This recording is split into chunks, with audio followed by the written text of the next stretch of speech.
Menga qadrli bo'lgan qadrdonlarim, mana Amerika yo'li, mana o'sha trak. Bu video ozgina cho'zilishi mumkin, chunki sizlardan kelayotgan savollarni bitta qilib videoda javobini bermoqchiman.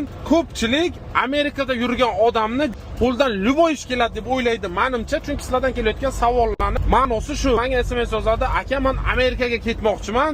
Meni Amerikaga chaqiring, Amerikaga meni ishlashga olib boring" degan shunaqa savollar keladi. Akalar, men hech kimni Amerikaga chaqira olmayman, hech kimni ishlashga olib kela olmayman. Amerikaga kelish qanaqa yo'llari bor desangizlar, menimcha ko'pchilik bilmasa kerak bu yo'lni.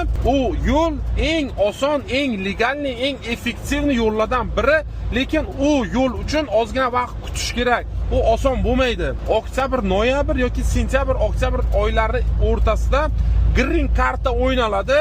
O'sha green karta tashlab, anketa to'ldirib, javobini adashmasam mayda chiqadi. O'sha javobini yutib, olib, dokumentlaringizni qilib, Amerikaga kelish yo'li bor. Eng zo'r yo'llardan biri shu.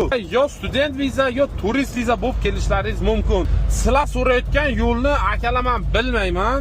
U yo'l menimcha o'sha yopilib ham ketgan bo'lsa kerak.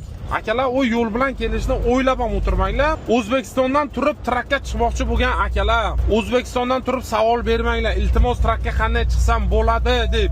Amerikaga kelib, dokumentni olib, undan keyin savol bersangizlar bo'ladi. O'zbekistonda turib o'zlaringiz hayotlaringizni qiyinlashtirmanglar.